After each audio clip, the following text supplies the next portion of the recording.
ఒక్కసారి కొమ్మూరి గోల్డ్ కి కాల్ చేయండి. తాకట్లో ఉన్న మీ బంగారాన్ని విడిపించి మార్కెట్ ప్రైస్ కి వాళ్ళు కొనుక్కుని మిగతా డబ్బులు మీకు ఇచ్చేస్తారు. హాయ్ హలో నమస్తే, వెల్కమ్ టు మనం టీవీ. నేను మీ చార్మి. ఈ మధ్య కాలంలో ట్రంప్ చేస్తున్న తతంగాలు అంతా ఇంత కాదు. ట్రంప్ టారిఫ్ అంటాడు, అప్పుడే యుద్ధం అంటాడు, అప్పుడే అటు ప్రెసిడెంట్లని తీసుకెళ్లి జైల్లో పెడుతూ ఉంటాడు. అసలు ఏం చేస్తున్నాడు? వరల్డ్ వార్ 3కి ఏమైనా ప్లాన్ చేస్తున్నాడా అనే దానికి సంబంధించి కంప్లీట్ డీటెయిల్స్ ఇచ్చేందుకు ప్రస్తుతం మనతో పాటు పొలిటికల్ అనలిస్ట్ కట్టా కార్తిక్ గారు, ఆయనతో మాట్లాడదాం. నమస్తే సార్. సార్, అప్పుడే ప్రెసిడెంట్లను తీసుకెళ్తున్నాడు, అప్పుడే టారిఫ్ అంటున్నాడు, అప్పుడే వరల్డ్ వార్కి అంటే ఆయన చేసే చేష్టలు ఎలా ఉన్నాయి అంటే, ట్రంప్ చేసిన చేష్టలు చూస్తుంటే వరల్డ్ వార్ 3కి ఆజ్యం పోస్తూ నేను ఇంకా వరల్డ్ వార్ 3కే ఇదంతా చేస్తున్నాను అనుకుంది. మరి నిజంగా అయ్యే అవకాశం ఉందంటారా సార్? ఒకేపేమో నోబెల్ శాంతి బహుమతి కావాలంటాడు. ప్రపంచ శాంతి కోసం నేను చేస్తున్న ప్రయత్నం ఇంకెవరూ చేయట్లేదు అంటాడు. వివిధ దేశాల మధ్య జరుగుతున్నటువంటి యుద్ధాన్ని నేను ఆపుతున్నాను అంటాడు. ఇంకొక పక్కేమో దేశాల మధ్య డిఫరెన్షియల్ క్రియేట్ చేస్తాడు, ఒక విద్వేషాన్ని వెళ్ళగక్కుతాడు. అంటే double standards. Trump double face. ఒక పక్కే ఒకటి మాట్లాడతాడు, ఇంకొక పక్క ఇంకోటి చేస్తాడు. ఇప్పుడు రష్యా దగ్గర చమురు కొంటున్నారు అనేటువంటి పేరుతోటి భారత్ మీద, చైనా మీద, బ్రెజిల్ మీద 500% సుంకాలు మోపటానికి ట్రంప్ సిద్ధపడుతున్నాడు అనేటువంటి వార్త నిజానికి చాలా ఇబ్బందికరమైన వార్త. ఇప్పటికే భారతదేశం మీద 50% సుంకాలు మోపున్నాడు ఈ కారణం చేపించి, భారతదేశం నుంచి అమెరికాకు వెళుతున్నటువంటి ఎగుమతుల మీద. ఇప్పుడు ఈ 50%ని 500% చేస్తారని మరొక ప్రకటన చేస్తున్నాడు. ఇప్పుడు సహజంగా 500% ప్రకటన చేసి నిజంగా అది రియాలిటీలోకి వచ్చింది అనుకో, 500% సుంకాలు అనేటువంటిది పూర్తిగా భారత్ అమెరికా సంబంధాలు, చైనా అమెరికా సంబంధాలు ఇవన్నీ కూడా చెడిపోయేటువంటి అవకాశం ఉంటుంది. అందులోనూ రష్యాని కారణంగా చూపించి సుంకాలు మోపుతున్నాడు కాబట్టి రష్యా గట్టిగా అమెరికా మీద తిరగబడేటువంటి అవకాశం ఉంటుంది. సో అంతిమంగా ఒక ప్రచ్ఛన్న యుద్ధాన్ని క్రియేట్ చేయటం, ఇది ఒక పక్క నడుస్తుంది.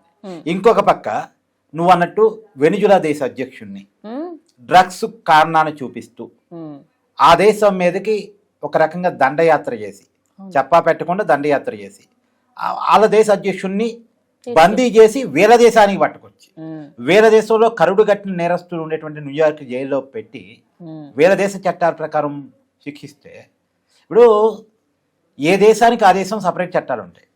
వెనుజులా దేశ అధ్యక్షుడు తప్పు చేస్తే ఆ దేశ చట్టాల ప్రకారం పనిష్మెంట్ జరగాలి.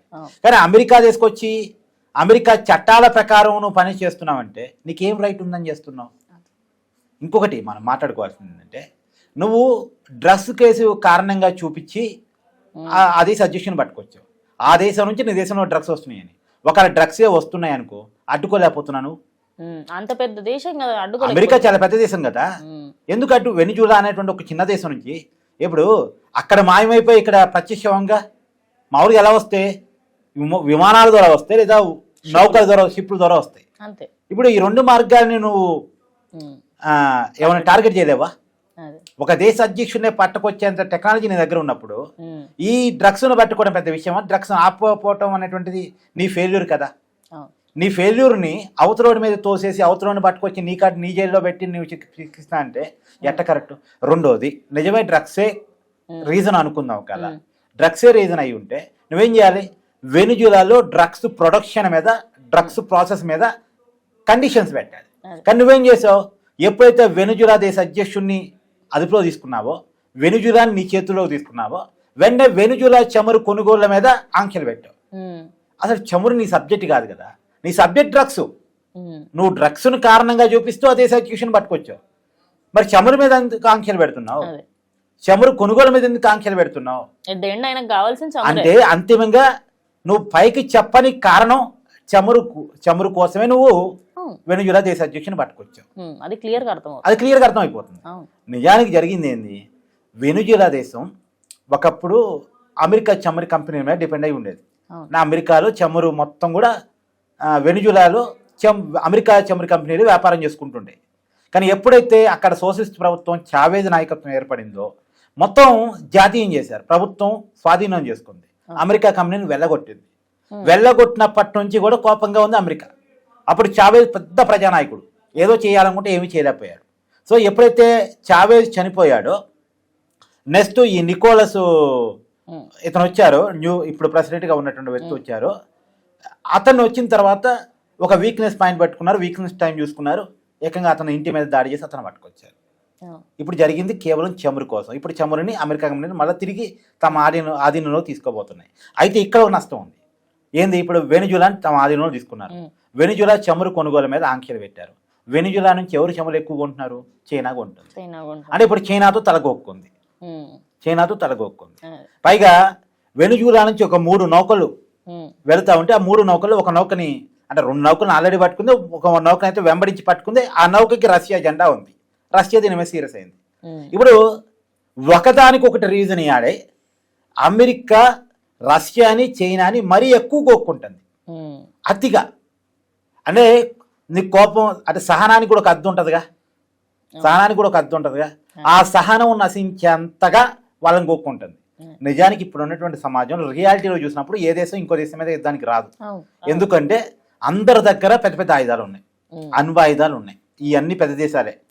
అదే కరెక్టే సార్. ఇప్పుడు ఇండియా దగ్గర ఒకటి ఎక్కువ ఉందంటే ఇంకా పాకిస్తాన్ ఇంకోటి ఎక్కువ ఉంటుంది. దానికన్నా మించి ఇంకా యూఎస్ఏ దగ్గర ఎక్కువ ఉంటుంది. అంటే ఎవరితో పెట్టుకోవాలన్నా ఎక్కువ తక్కువ పక్కన పెడితే అందరి దగ్గర ఉన్నటువంటి ఆయుధాలు పెద్ద పెద్ద ప్రమాదాలు క్రియేట్ చేయగలిగినవి. అంటే గెలిచినోడు నష్టపోతాడు, ఓడిపోయినోడు నష్టపోతాడు. అదే కాబట్టి ఇప్పుడున్నటువంటి పరిస్థితుల్లో ఎవడు ఇంకెవరిని గెలుక్కునే పరిస్థితి కాదు. కానీ ట్రంప్ ఏమో గెలుక్కుంటున్నాడు. ట్రంప్ కారణం ఆలోచన ఏంటంటే వీళ్ళెవరు ప్రపంచ యుద్ధానికి రాలే, ఎవరు అంటే ఇప్పుడు అంతా కూడా వాణిజ్య వ్యాపారం కదా, ఒక దేశం ఇంకో దేశంతో ముడిపడి ఉన్నటువంటి ప్రపంచీకరణ సమాజం కదా. కాబట్టి అంత ఈజీగా ఎవడు యుద్ధం దాకా పోలే అనేటువంటి కారణం చేత ఏదైనా చేయడానికి సిద్ధపడుతుంది ధైర్యంతో. కానీ అది ఎప్పటి వరకు ఉంటుంది? ఒక దశ వరకు ఉంటుంది. ఒక దశ నశించిన తర్వాత ఇప్పుడు చైనా రష్యా కొంత సోషలిస్ట్ ప్రభావం ఉన్నటువంటి కంట్రీస్, వాళ్ళు అమెరికాను తీవ్రంగా వ్యతిరేకిస్తుంటారు. అయినా సరే ఇప్పుడున్న సమాజాల్లో గొడవలు కరెక్ట్ కాదు, యుద్ధాలు కరెక్ట్ కాదని ఒక దశ వరకు సహనం చేస్తారు. కానీ భారతదేశం అంత సహనం వాళ్ళకు ఉండదు. భారతదేశం గొప్ప సహనం ఉన్న దేశం, శాంతిని మన బాడీలోనే మనం పెట్టుకున్నాం. కానీ చైనా రష్యా అలా కాదు. అది పుతిన్ అయితే ఏమైనా ఎప్పుడైనా ఏం చేస్తాడు, ఏదైతే అదైంది అనుకునేటువంటి టైప్. కాబట్టి ఏదో ఒక కాడ అతిగా పోయే కారణం చేత ఇప్పుడు అమెరికా మీద దాడి స్టార్ట్ చేశాడు అనుకో, రష్యాకి సపోర్ట్ గా చైనా వెళ్ళింది అనుకో, ఇంకోడు ఉన్నాడు ఉత్తర కొరియా అధ్యక్షుడు కిమ్స్, అది పిచ్చోడికి మరో రకం. ట్రంప్ కొన్నటువంటి పిచ్చికి 100 రెట్లు కలిపితే కిమ్స్. కాబట్టి అతను ఏం చేస్తాడో అతను తెలిసిపోయి అతని దగ్గర ఉన్న న్యూక్లియర్ బాంబ్ మొత్తం అమెరికా మీద పడేస్తాడు. పోతే పోయి నా దేశం మీద కూడా వేసుకో, నన్ను కూడా చంపుకో, నేను కూడా నేను చేస్తా అనే టైపు. సరే, ఈ పరిస్థితిని క్రియేట్ చేయకపోవడం చాలా మంచిది. ఇప్పటికైతే పరిస్థితి చేయి దాటిందని నేనైతే అనుకోను. ఇప్పటికైతే ప్రపంచమంతా ప్రచన్న యుద్ధ వాతావరణం ఉంది తప్ప ఏదో యుద్ధం వచ్చేంత వాతావరణం ఉందని నేను అనుకోను. అసలు యుద్ధానికి ఇప్పుడు ఉన్నటువంటి పరిస్థితుల్లో ఎవరు ముందుకు వెళ్తారని నేను అనుకోను. కానీ ట్రంప్ అక్కడ దాకా తీసుకెళ్ళకపోవటమే మంచిది. ఇప్పుడు నిజానికి గతంలో సుంకాలు అని చెప్పేసి టారిఫ్ వార్ అంటున్నాడు కదా, గతంలో చైనా మీద 100% సుంకాలు మోపాడు. చైనా వాళ్ళు ఏం చేశారు, వాళ్ళు 100% సుంకాలు అమెరికా నుంచి వస్తున్నట్టు అన్నాడు. చివరికి ఏం చేశారు, ట్రంపే రాజీ పడ్డాడుగా. రాజీ పడక తప్పలేదుగా.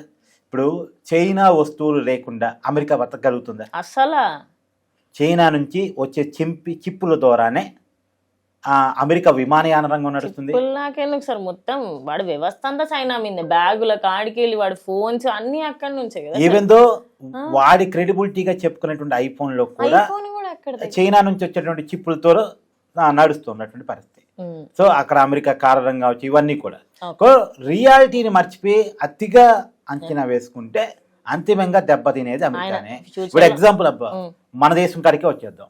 మన దేశం కాడికి వచ్చి మన మీద 500% సుంకాలు మోపాడు. మనమైతే యుద్ధానికి పోయే రకాలం కాదు వాస్తవానికి. అమెరికా వస్తువులు బ్యాన్ చేయాలని అనుకుంటాం. అమెరికా వస్తువులు బ్యాన్ చేస్తే ఎవరికి నష్టం? అమెరికా మార్కెట్కి నష్టం, అమెరికా కంపెనీకి నష్టం, అమెరికా ఎకనమీకి నష్టం. కాబట్టి ఏదైనా ఒక పరిధి దాటేంత వరకు ట్రంప్ తెచ్చుకోకూడదు. ఇంకొక మాట నేను చెప్పదలుచుకున్న ఫైనల్గా, అమెరికా డాలర్ చూసుకొని బల్ప్గా ఫీల్ అవుతుంది. కానీ ప్రపంచం డాలర్ని బ్యాన్ చేసి ప్రత్యామ్నాయ కరెన్సీని క్రియేట్ చేసుకుంది అనుకోండి, ప్రపంచ మార్కెట్లో ఇది మార్పిడి కోసం డాలర్ కాకుండా వేరే రూపీ లాంటి దాన్ని ఏదన్నా క్రియేట్ చేసి గతంలో ప్రతిపాదనలు ఉన్నాయి కానీ ముందుకెళ్ళలేదు. అలాంటి ప్రయత్నాలు కనుక అంకురార్పణ జరిగింది అనుకోండి, అమెరికా ఎకనమీ పెద్ద ఎత్తున నష్టపోయింది. కాబట్టి ట్రంప్ తను చేస్తున్న దుండుడికి చర్యల నుంచి వెనక్కి తగ్గితే అమెరికాకు మంచిది. అమెరికా ప్రజలకు నష్టం చేసేలాగా, ప్రపంచ యుద్ధాలు క్రియేట్ చేసేలాగా, అవతల వాళ్ళని రెచ్చగొట్టేలాగా ట్రంప్ బిహేవ్ చేయకపోవటం అనేటువంటిది కరెక్ట్ అనేటువంటిది నా వాదన. Okay, thank you sir, thank you so much. So చూసారు కదా, ఇది ఇవాళ వీడియో. ఇంకో వీడియోతో మళ్ళీ కలుస్తాం.